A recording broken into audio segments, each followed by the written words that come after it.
ஓம் சத்குரு ஞான வல்லலே சரணம். கணக்கம்பட்டி சத்குருவே சரணம். என் அன்பு பிள்ளையே, உன் எதிர்காலத்தை புட்டு புட்டு வைப்பதற்காக அல்லவா இந்த அப்பன் இப்பொழுது உன்னை தேடி வந்து இருக்கின்றேன். மிக மிக முக்கியமான கட்டத்தில் நீ இருந்து கொண்டு இருக்கின்றாய்.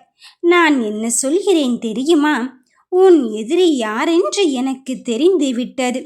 நீ நடப்பதற்கெல்லாம் யார் பொறுப்பு என்று இவ்வளவு காலமாக அலைந்து திரிந்து கொண்டிருந்தாய். எல்லாம் நல்லதாகத்தானே நடந்து கொண்டு இருக்கின்றது. நாம் நன்மையை மட்டும்தானே செய்து கொண்டு இருக்கின்றோம். நேர்மையான பாதையில் நம் எண்ணங்களில் தூய்மையாக இருக்கும்போது நமக்கான பாதையை யார் இப்படி குளறுபடி செய்கிறார்கள் என்று யோசித்து யோசித்து நீ உன் மனதை குழப்பமடைந்து கொண்டு இருந்தாய். கூட இருப்பவர்கள் யாரென்று தெரியாமலே உன் இரகசியத்தை உன்னை அறியாமலே அவரிடம் சொல்லிக் கொண்டு இருந்தாய்.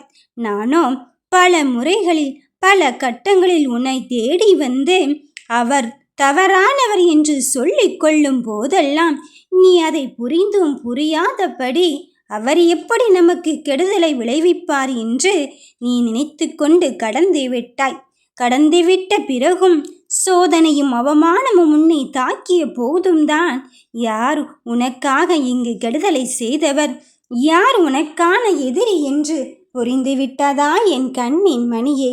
சில சமயத்தில் உன் வாழ்க்கையின் சூழலை முழுவதுமாக நீ மற்றவர்களிடம் ஒப்படைத்து விடுகிறாய். ஏனென்றால் யாரிடம் சொல்லி புலம்புவது என்று தெரியாமலே உன் மனதில் அவ்வளவு அழுத்தங்களை வைத்து கொண்டு இருக்கின்றாய்.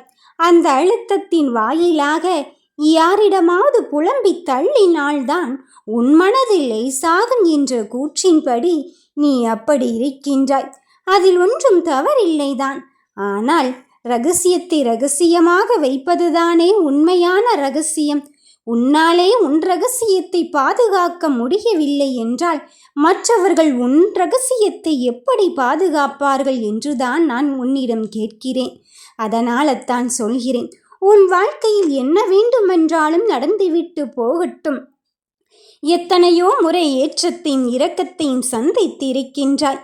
அப்படி இருக்கும்போது இதுவும் கடந்து போகத்தான் போகிறது. அதை கடக்க வைப்பதற்குத்தானே இந்த சத்குரு ஞான வள்ளல் உன்னை தேடி வந்திருக்கின்றேன். மற்றபடி உனக்கு ஒரு தொல்லையும் இல்லாத மாதிரி இருக்கத்தான் செய்யும்.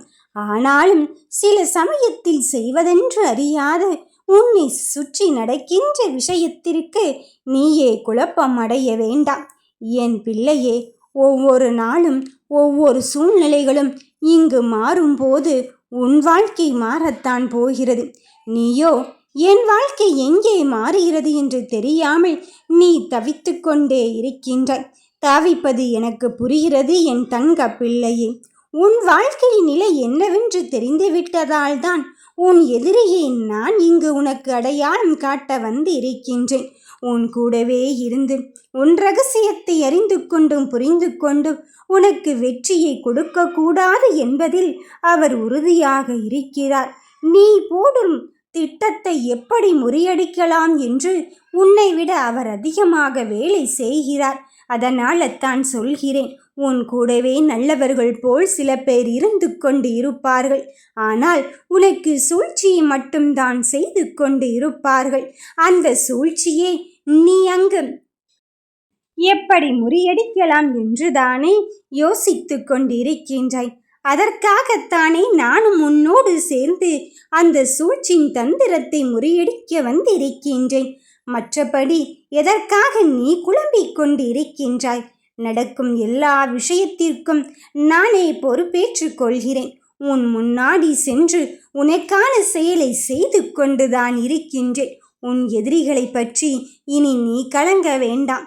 உன் எதிரிகளை பற்றி இனி நீ கவலைப்பட வேண்டாம். இனி நடக்கப் போகின்ற எல்லா விஷயத்திலும் உனக்கு நன்மையைத்தான் நான் தர காத்திருக்கின்றேன். எந்த ஒரு நிலையிலும் என் நிலை மாறாத என் தங்க பிள்ளைகளுக்கு வெற்றி கிடைக்கத்தான் போகிறது. இப்போது இது நடக்குமா நடக்காதா என்று குழப்பம் வேண்டாம். உனக்கு தருவது என்று நான் உறுதியேற்ற பிறகுத்தானே நீ என்னோடு வந்து இருக்கின்றாய். இந்த அப்பன் உன்னை தேடி வந்த பிறகு தானே நீ என்னை தேடி வந்து இருக்கின்றாய்.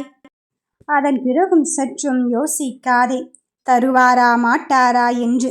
எல்லா வகையிலும் எப்படி பார்த்தாலும் உனக்கு நான் நன்மையை மட்டும்தான் கொடுக்கப் போகிறேன் என்பதில் எந்தவித மாற்று கருத்தும் கிடையாது. நீ கேட்டது கிடைக்கும். நானே சத்தியமாக சொல்கிறேன். வாழ்க வளமுடன்.